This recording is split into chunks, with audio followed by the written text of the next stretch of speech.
Guys, what's up ngayong gabi? Ari naman dati sa may sagwasang atrium, no? Subong may nakita ko din, ari kita ko si Inday. Taga-Utonis ako, no? Din sa Uton. Sa Poblacion South?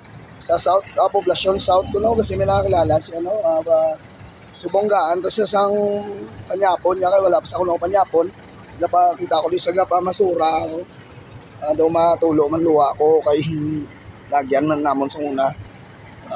Gaanta sa sang hatag man sa akon sang mga gin-vlog ko, pop-up bistro kag paprito, tapos summer refreshment. Maramo kayong salamat, no.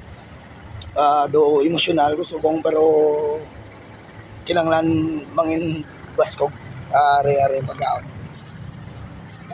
Guys, dala kita are hatag na kay Inday.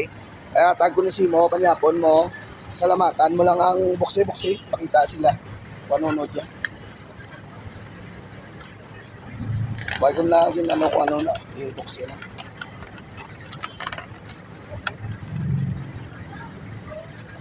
Para timing gid ano na oras bago pa Panyapon. Pare, ano man ni yaman ni Japon ka summer refreshment nun sa Mitlog, do Silog.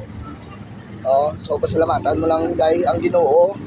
Salamat ka sa Ginoo nga nakita ta ka.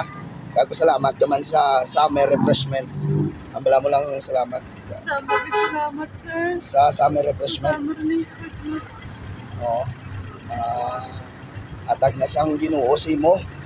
Ako ya palagyan lang nga makabulig. Mula pasalamatan mo lang kay mula na matag ko subong damo di kwartahan. Masahe lang. So mula na paningwa lang, pero hindi, wala akong tagobray, legal lang, iskan budlay, sige lang, hindi mag-surrender, pakapakod lang, kaya na, may bata ka na, Oo, sir. kailangan bilog, Tatlo. okay, sige, padayon lang sa kabuhi.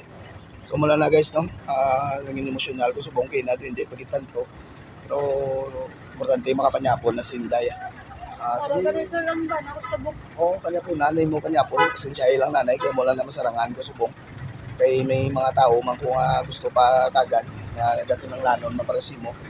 Basta makabulig doon sa liwat sa Dason. Subong mula nanay. Salamat lang. Sige. So guys, mula na lang. Puguli si Fritz Peñol, case, food vlogger, vlog man sa mga comedy sa Daois. Okay, follow lang amo na guys, salamat lang gid ko nga nangin paagi kalagyan ako sa Ginoo sa iya kayo nga magbulig magatag sa iban. Wala ko ni intensyon nga magpadayaw or ano. Ang gusto ko lang nga makita sa iban kag mapamarisan nila. Amo na guys, thank you.